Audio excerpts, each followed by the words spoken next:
Boy, which I'm like, boy, I think you'll like this franchise ranking.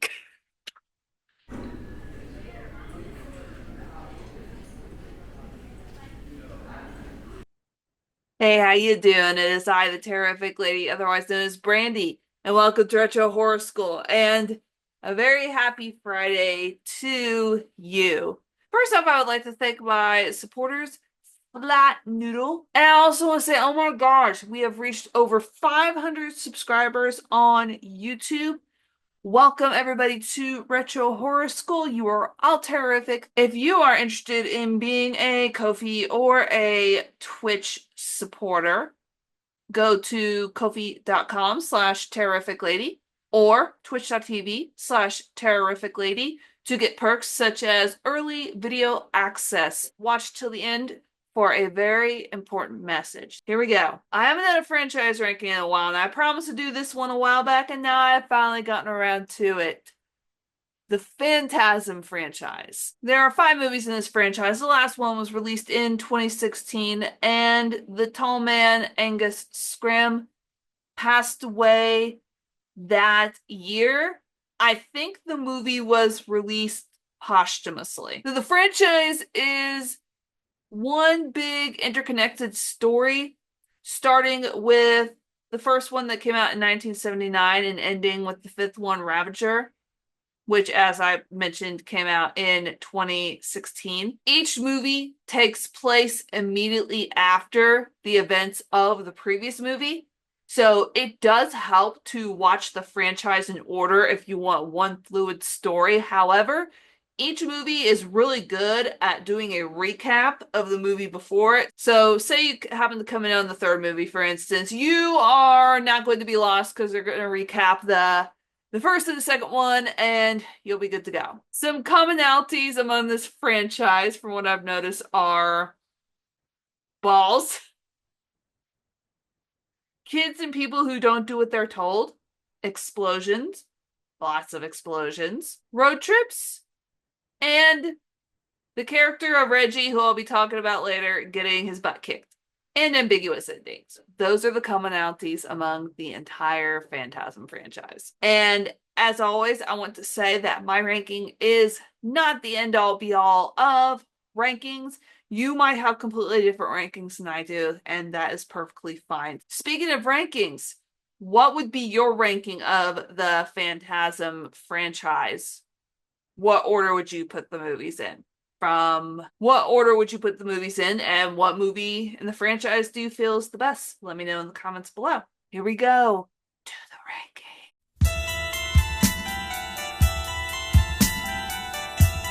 Number 5 on my list is Phantasm 3 Lord of the Dead, which came out in 1994. So you have the tall man who has infiltrated the minds of both Mike and Reggie, and they are hunting him down to try and kill him, only to discover that the tall man has left nothing but destruction in his wake and has turned towns into piles of rubble and left them filled with zombie-like creatures. Along the way, Mike and Reggie meet several characters, one of them being a woman named Rocky, another one being a kid named, I think his name is Tim, but he reminded me a lot of the character of Kevin McAllister in Home Alone. And so, yeah, so basically hunting down tall man, killing him. Yeah, road trips. Very common theme across these movies. One thing I did appreciate in this movie is that they got the original actor that played Mike back, A. Michael Baldwin. A. Michael Baldwin was not in Phantasm 2 for reasons I will talk about whenever I get to that movie. I also like that they brought Mike's brother Jody back. You learn that he is killed by the tall man and turned into this, what's called a Jody sphere. And Jody sphere is like this. The best way I could describe Jody sphere is like he's this T-1000 type of character that can morph from a human back into the sphere, and he gives Mike and Reggie advice. Stick with me here. Another common theme across all these movies is that they're pretty surreal and weird. The story is very, because if you've seen the first Phantasm, if you've seen any of the Phantasms, they're going to have pretty much the same plot.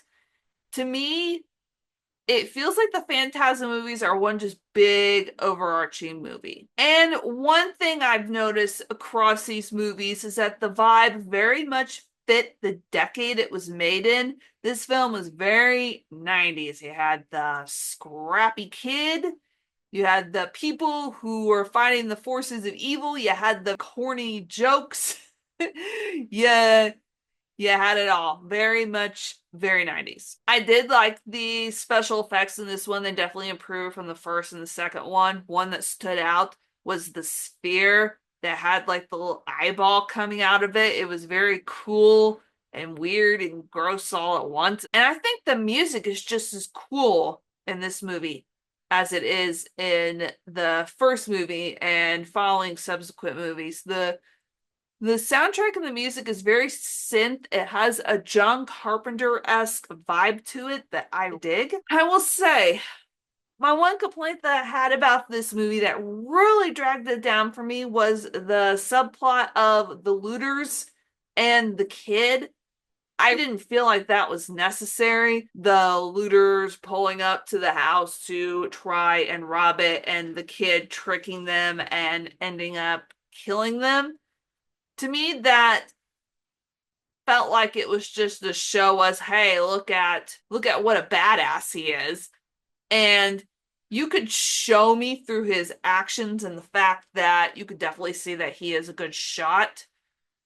You can show me through that way that he's a badass, not with this story that dragged it down. And I thought at certain points, certain characters were focused a little bit too much on other things rather than the fact that, hey, there's this tall man that they need to try and stop.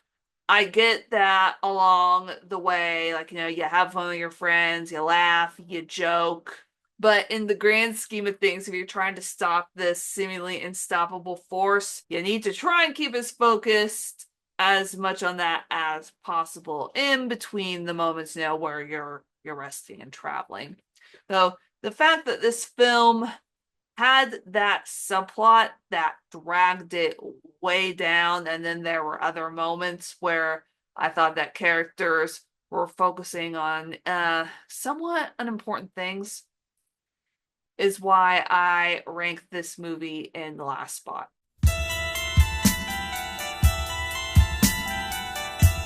Number 4 is Phantasm 2, which came out in 1988. If my math is correct, that is 9 years after the first one.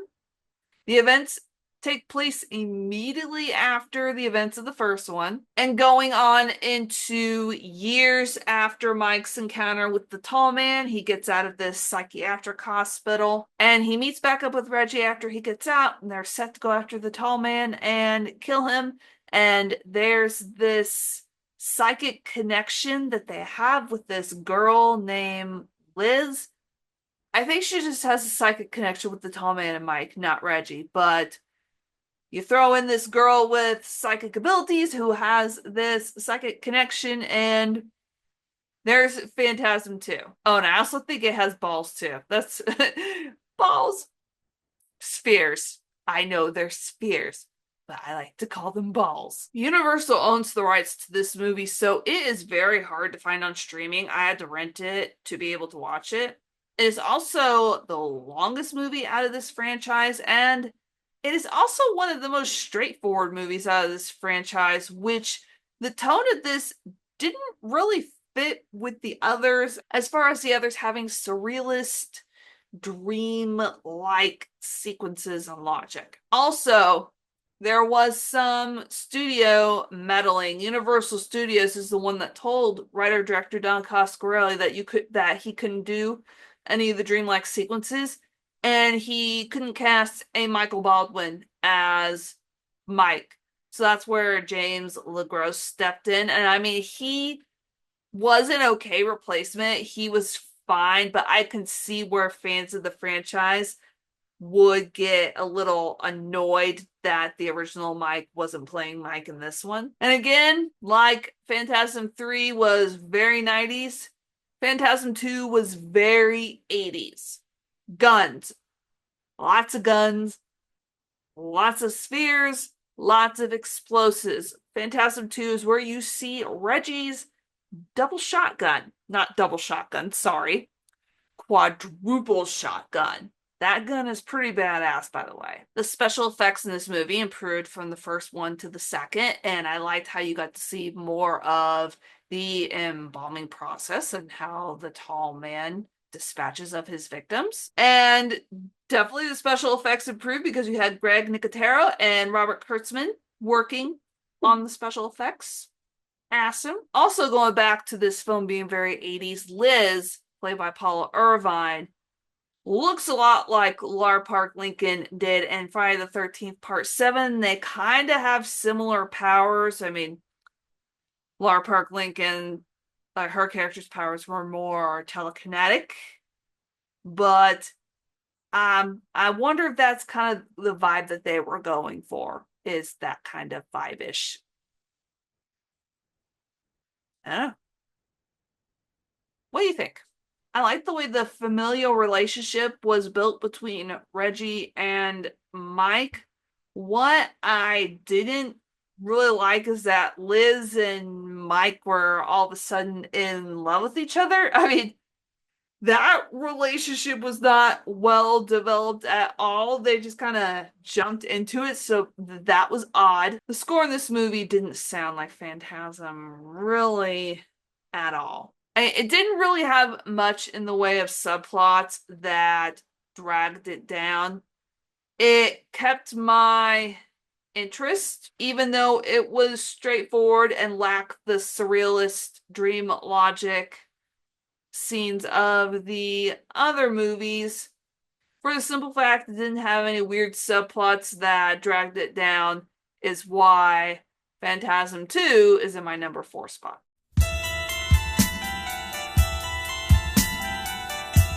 Number 3 is Phantasm 5 Ravager, which came out in 2016 and is the last of the Phantasm movies. Mike, Jody, and Reggie are facing off against the Tall Man one last time as he causes a global interdimensional apocalypse. And it is very much a 2010s movie, very much an action horror with a lot of CGI use. There were elements of the landscape and of the car and the way the minions looked and the way that people dressed that was very Mad Max Fury Road like. And it had the old surrealist qualities of Phantasm, the first movie, which I appreciated. It starts immediately after the events of the fourth movie. You have Reggie in his ice cream suit in the middle of the desert, trying to get his car back because it was stolen, and trying to find Mike and go after the tall man once more. And this movie cuts back and forth a lot between Reggie going after the tall man, being on the run, being in this apocalyptic world, meeting up with the people fighting the tall man. It cuts back and forth between that and Reggie being in the hospital, a psychiatric hospital, with Mike visiting him and telling him he has dementia, which, as you'll see in the special announcement that I make at the end of this video, that's very bittersweet now. And you're not really knowing what is real. Is this apocalypse tall man thing all in his head? Is the tall man just tricking him and trying to make him believe that no, he's in the hospital? Or is the apocalypse actually happening? They do a good job of going back and forth between what is real and what is not. That is one thing that in this franchise that I felt like it was done well. I love stuff like that. Reggie also does some time traveling in this movie, going through the portals created by the tall man, and it's handled perfectly. In one part, he goes back to 1979 where he meets up with the tall man saying like, hey, events are going to be in motion here soon and you know the apocalypse is going to start, so stay out of my way and I will give you your wife and daughter back. And Reggie's like, I want Mike and Jody back. And Tallman's like, nope. No, I thought that was an interesting scene. Now, I know Angus Scrimm was old when this movie was being filmed, so there were probably, like, for those reasons you didn't see him a lot in this movie. The tall man wasn't as present, probably for that reason alone. And the kills in this movie were a lot more bloody, very keeping with the fact that, yeah, action horror, but also the action horror elements, but also a slasher. Because the kills in other movies are either subtle, like in the first Phantasm, or very goofy. Now, one thing I have to point out that's very, very noticeable is the CGI. The balls are CGI. The apocalyptic landscape is CGI. And I get that you have to use CGI in some aspects, but if it is noticeable in the case of this movie, then your brain's gonna immediately be like, what?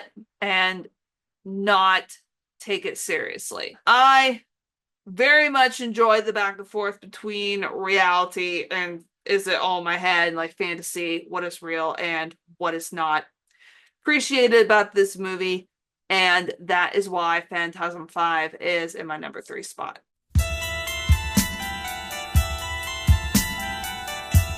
Two on my list is the first Phantasm, which came out in 1979. So the movie where it all began. The residents of a small town are dying under mysterious circumstances. And Mike, of course, wants to know what's going on and wants to investigate. And what he learns is that the tall man is taking and stealing these bodies from a graveyard, crushing them down, so that way they turn into little zombie minions that can serve him on his alien planet. So Mike seeks help from his older brother Jody and from the ice cream man Reggie. And working together, they try and draw out and kill the tall man. It was a locally financed independent film, and the cast and crew were mainly amateurs and aspiring professional actors. Initial reviews were like, what is this in terms of the dreamlike atmosphere and the surrealism of the movie? But it was looked at later on, appreciated, and became a cult classic. This movie is the epitome of the 1970s. It is very weird, it is very trippy, and there are some very weird editing jump cuts. The reason being for that is I had to look it up as to why. And the reason being for that is this movie was initially 3 hours long, and the studio's like, whoa, you have to cut this. Not the studio distributor. It was like, well, you have to cut this. And so Coscarelli had to cut a lot out in terms of character development. And that footage and lost footage later made it into some scenes in one movie I have not talked about yet. The version that I watched of this movie was the remastered version, and I like how they remastered it. Much like the Texas Chainsaw Massacre remastered version, Phantasm remastered, it was remastered, but not overly so, if that makes sense. It still kept the 70s vibe, 70s film vibe, which I appreciated. There were a lot of things that fit with the tension and nature of this film to create this overall vibe. For instance, the music, again, as I mentioned before in particular, was very ominous, very menacing, very synth and very John Carpenter-esque. It set the mood, it set the tone. The tall man was also good at setting the menacing tone in this film because he was terrifying. You wouldn't expect a really tall dude to be terrifying, but it was just the nature of his voice, his presence, his look, that one eyebrow thing. Just, I would not want to come across him. Also, the setting of the graveyard and the mausoleum especially, I want to point out the mausoleum. The mausoleum almost seemed otherworldly and alien, and the fact that it was surrounded by death. Like, ugh, freaky. Now I'm making this connection. There was an episode of Tales from the Crypt where ghouls were taking bodies from the graveyard, much like the tall man took bodies from the graveyard to turn into minions. The ghouls in that episode from Tales from the Crypt took the bodies to eat. So I could definitely see the influence of Phantasm. The acting is definitely not the best, but I'm going to forgive that because, like I said, a lot of the people acting were amateurs and aspiring professionals, and the special effects, of course, were not the best. If I remember reading correctly, I think some of them were created by Coscarelli's mother. Correct me if I'm wrong there. And the tall man's minions looked like Jawas from Star Wars, but this movie is fun in spite of that. The best special effects I thought were Mike's first nightmare, Wowie, and then the practical effects of the spheres. My gosh, awesome. Practical effects still reign supreme. And I also like the ending because the ending made it seem like it was all this dream that Mike was having because he hadn't been getting much sleep because he lost his parents and his brother. That was an interesting concept, much like in Ravager, where it was going back and forth between hospital and apocalyptic world. This one made us think, well, is it really all in Mike's head or did this actually happen? I'm very inclined to believe that what Mike went through in the first movie actually happened. Do you think it actually happened or do you think it's all a dream? This movie is a trip and I like watching it, but there's one that I liked above all the rest.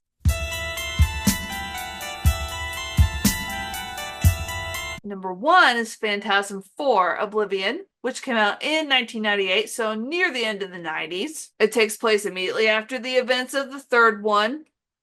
Mike ends up with a metal sphere in his head and he's being turned into an undead servant, and Mike uses the hearse to escape the tall man. And along the way, he investigates the origins of his enemy. And meanwhile, you got Reggie searching for Mike. They're always losing each other. That's another common thing. It's like Reggie's searching for Mike, and Mike is searching for Reggie, and all that stuff going on. And they have to stop the tall man before he goes, destroying everything. I mean, that's just the way it is. Tall man likes destroying stuff and dimensions. This movie, more so than the other, really hones in on the tall man's origins and the overall theme of the film, which is death. Now, for some villains, you may be like, well, I don't want to know the nature of who they are and why they do what they do. And it shows how the tall man became the tall man. He was a scientist named Jebediah Morningside, and he was curious about the nature of death and the afterlife. So he built this portal to another dimension, and he went through it and came back out very evil and changed and wanting to take over everything. Addicted to power. I guess the power that he has over death in a way. And it's not just this movie that has the theme of death. The movies in this franchise overall encompasses this, but you can really see this theme in this movie, and it's handled beautifully. The character of Mike is shown as very tired, very gaunt, tired of fighting. He is tired of running from the tall man, death, if you want to look at it that way, and just feels like giving up. And overall, the fear of death as the unknown The tall man accompanies him in the hearse, and he's always saying to Mike, I need to take you where you belong. And he said a quote that he said something that really stuck out with me. This experience may seem strange to you, this evolution as you prepare for passage. I felt that encompassed the nature of the unknown being so damn scary. And another thing that stuck out to me that encompassed the nature of the theme of death is when the tall man says to Mike, let me release you from this imperfect flesh that ties you to time and space. All that is unknown to you will be known once more. So, in a sense, don't be afraid. Just let go. Mike was very tempted at several points to just quit. Then he's like, no, I'm going to defeat you. Or if I can't defeat you, I will not go gentle into that good night. From the Dylan Thomas poem. Also, in a way, you can try to outrun death, but it's always going to find you. As in, the tall man is always chasing them and they can never outrun him and never get rid of him. And the tall man, you have to ask and wonder, well, what the hell is his fixation with Mike? What is going on there? There's this time travel scenario that takes place in the movie that I thought was pretty awesome. Mike wants to try and figure out the nature of the tall man and then also wants to try to go through the portal to kill him. So he meets the tall man before he becomes the tall man, and he's this kindly older man, and he's like, whoa, you came through my portal. Tell me everything. Tell me what I need to know. And then I guess because he saw that Mike had come through the portal, that the portal worked, and that's why he decided to go through it. And then he met Mike again a second time after the tall man came back through the portal after he had finished becoming evil. Mike was there waiting to kill him. And so he's like, you're the one. You're the one that I saw could travel through other dimensions, and you fascinate me, so I'm going to be coming after you, I guess. In a way, because he saw Mike first like come through the portal or the interdimensional gateway, maybe Mike was the one that started the tall man on his journey. Maybe if Mike had never come through that portal, the tall man would have never gone through and become evil. I mean, I don't know. This movie had so many questions, so many things to ponder, and I love stuff like that. I love it. And in doing flashbacks and going back and forth, they used a lot of the lost and unused footage that Don Coscarelli had to cut out of the first film. And I felt that if you're going to use footage like that, that this is the perfect time to use it. Time travel, flashback scenarios. Also, the end I thought was very interesting. Mike seemingly dying, and what he envisions is him 13 again, getting in Reggie's ice cream truck and driving off, driving away into the dark. And that being the end, ambiguous, you not knowing what happened. Phantasm 4 was my absolute favorite film in this franchise, and I think I'm going to have to get it for myself. That's how much I love it. So that is why Phantasm 4 is number one. Ooh, here we go. There's the franchise ranking of the Phantasm franchise. Now for an important announcement. Phantasm star Reggie Bannister, who played Reggie the Ice Cream Man in the Phantasm franchise, is sadly entering hospice care following a fight with dementia and Parkinson's disease, and he would very much like to hear from his fans. Bannister's colleague and friend Russell Mulock shared this statement on Facebook. Last Wednesday, February 12th, Reg collapsed. His condition had progressed to the next stage. He's still cognitive, so that's good, but his body's failing. Reggie and Gigi had planned ahead and made an advanced directive. As a result, Reggie will be going home from the VA soon for home hospice care. There's no prognosis or time frame. It is his wish to be home and around family and their little mountain cabin.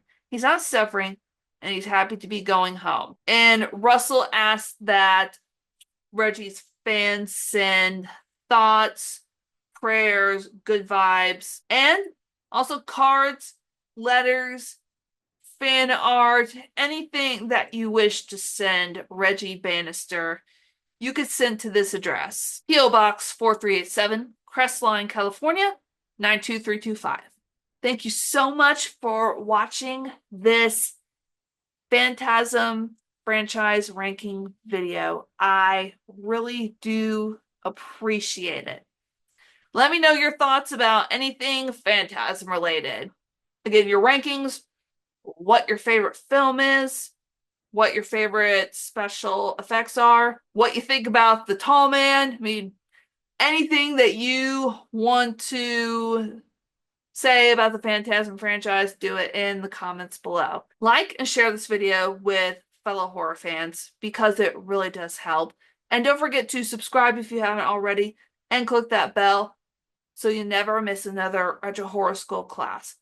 I'm going to toss up a playlist of all of my franchise rankings that I have done so far. And sadly, class dismissed everybody for now, but I will see you next time. Bye!